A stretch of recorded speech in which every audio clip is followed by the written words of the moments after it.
Dios los bendiga, soy el pastor Gilberto Gutiérrez de la Iglesia Bautista Ores de México DF. Me da mucho gusto saludarlos en este 31 de diciembre de 2020. Se nos acabó el año que nos cayó encima, nos cayó el 20. Estamos en Navidemia, capítulo 33 de nuestra serie. Que todo el mundo se contagie del amor de Dios.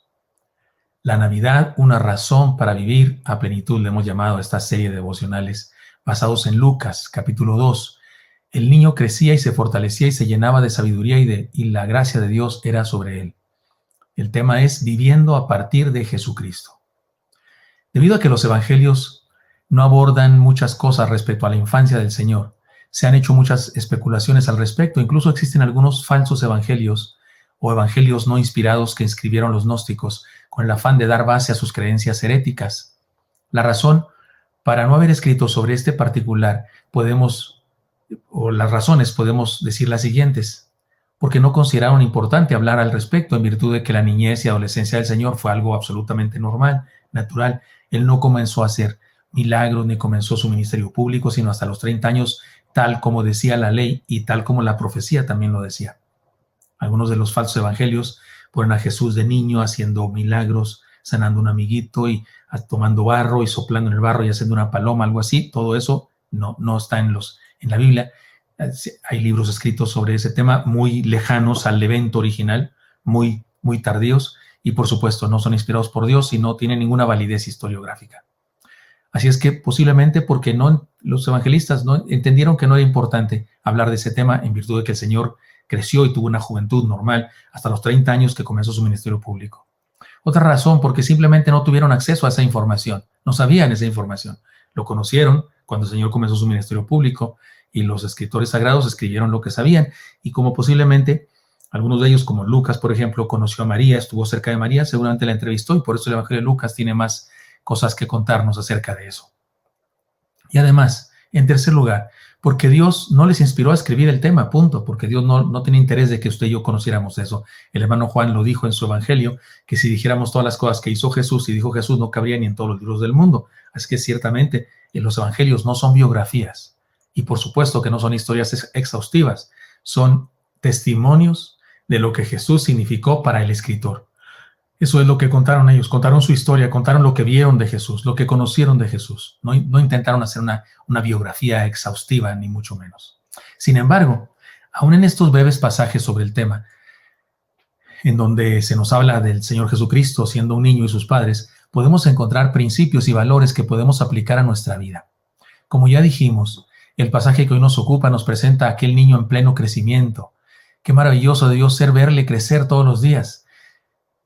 El pasaje nos lo presenta creciendo en todos sentidos y haciendo crecer a sus padres con él.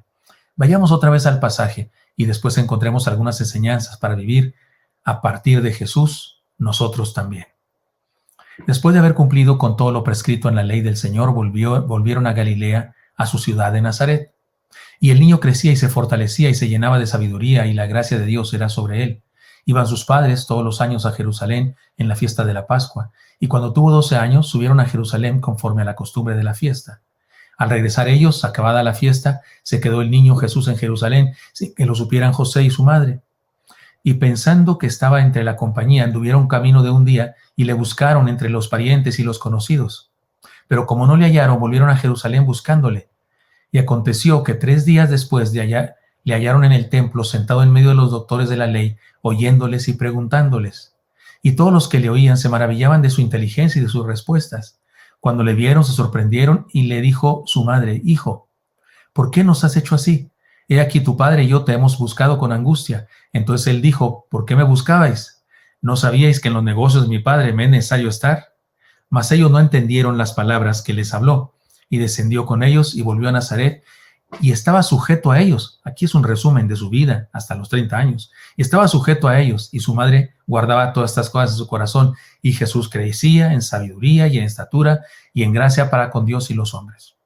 Fue una vida extraordinaria, seguramente, aunque no se nos cuenten los detalles de su adolescencia y su juventud, por lo menos hasta los 30 años. Ayer aprendimos que para enfrentar la vida necesitamos una vivencia de respeto profundo a la experiencia cristiana. Ya lo vimos eso, usted puede ver el devocional de ayer o escuchar el devocional de ayer si quiere, si se lo perdió. Una vivencia de respeto profundo a la experiencia cristiana es algo que se requiere para vivir a plenitud, para enfrentar un nuevo periodo de vida. Y aquí la enseñanza de hoy. También necesitamos vivencia cristocéntrica, una vivencia cristocéntrica. Mire, José y María no pudieron seguir adelante en su camino sin Jesús.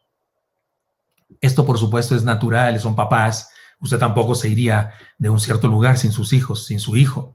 Pero esto enseña algo, ¿no? Tiene algo en germen ahí.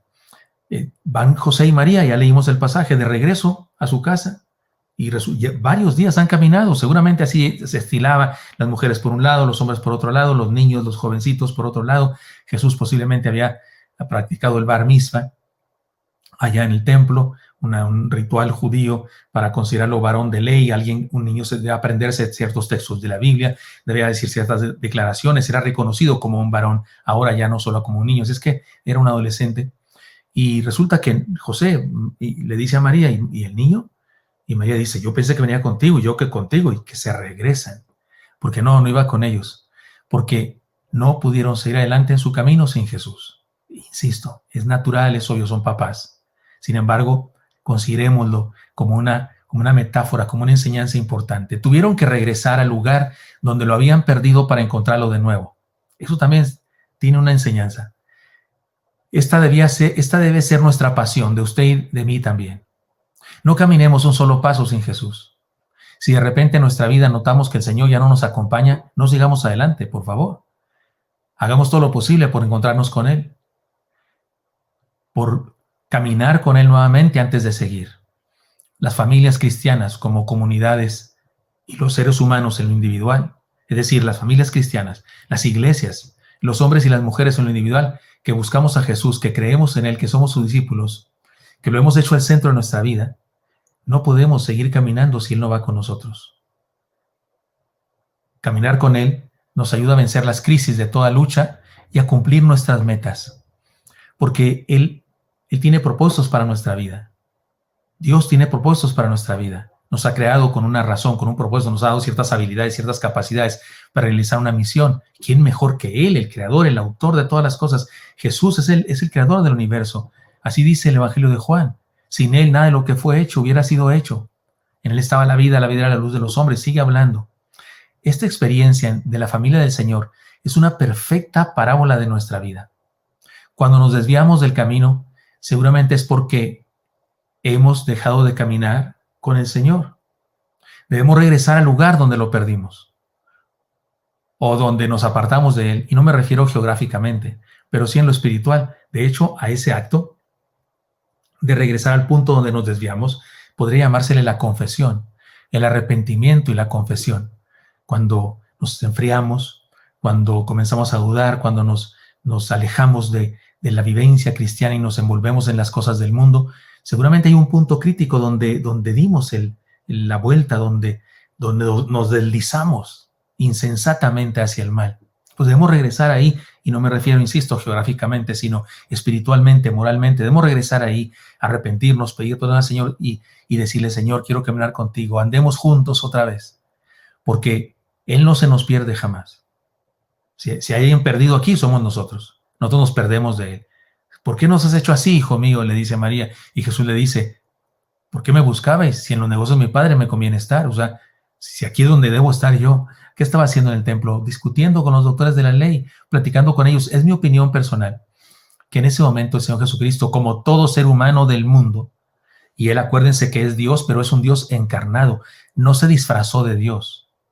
Se hizo hombre de verdad, no se disfrazó. Así es que imaginémonos que de niño no hablaba. O sea, ¿usted cree que de niño así recién nacido empezó a dar órdenes? Oye, José, sí. Oye, María. No, qué terrible hubiera sido eso. No, eso no es normal. Eso no es antinatural. Así no son los niños. Los niños pequeños no saben hablar. No saben hablar. Sus pensamientos no los hilan como después. Empiezan a través del oído, en la vista, los sentidos físicos, empiezan a tener contacto con el mundo y empiezan a aprender el lenguaje nuestro de gestos, de tacto, de palabras. Si Jesús de veras se encarnó, y por supuesto que de veras se encarnó, entonces se hizo un un niño que tuvo que aprender a hablar, un niño que tuvo que comenzar a ver los colores y que tuvo que descubrir ciertas cosas. Y al igual que todo ser humano experimenta un tiempo de adolescencia, un tiempo en el que descubre quién es, de qué se trata la vida, seguramente Jesús también experimentó eso. Y ahí en el templo, preguntando a los maestros de la ley y hablando con ellos, voy a decir algo que sé que a muchas personas les produce, no sé, les parece extraño, pero yo creo que ahí en el templo, platicando con los doctores de la ley, fue como se fue dando cuenta de que ese del que habla la Biblia soy yo. Tengo una misión porque ese del que habla la palabra soy yo. Y descubre su misión. Por eso dicen los negocios de mi padre. Esa frase no era algo que se decía en forma natural cualquier judío de aquella época. No, Señor. Eran tan respetuosos y solemnes con respecto a Dios que no se hablaba así con tal naturalidad como Él habló. ¿Por qué me buscabais? ¿Qué no saben que en los negocios de mi padre me conviene estar? Y no se refería a la carpintería de José. Se refería a su Padre Celestial. Por eso estaba en el templo, preguntando, indagando e informando también. Aquel que nació en Navidad no es solo una razón para ponerse religioso una vez al año, ni una vez a la semana o de vez en cuando. Es la razón para vivir, es el centro de toda experiencia humana. Es el propósito de nuestra existencia y es, como dice Hebreos 12:2, es el autor y consumador de la fe. Así es que, hermanos, si vamos a vivir el 2021, no nos preguntemos cómo viene, preguntémonos cómo lo vamos a enfrentar nosotros. Pero si lo vamos a enfrentar con sabiduría y a plenitud, necesitamos hacer de Jesús el centro de nuestra vida y vivir a partir de Él. Nuestra vida debe ser a partir de Él. Debemos vivir en base a Él, por Él y para Él. Y eso no significa que abandonemos nuestra profesión o que abandonemos la vocación que Él nos dio, porque Él mismo puso en nosotros una vocación, ni a nuestra familia. No, pero todo lo que hacemos en este mundo, cualquier actividad que realicemos, en el sentido de cualquier cosa, la hacemos por Él, para Él, porque para eso nos puso Él en la tierra.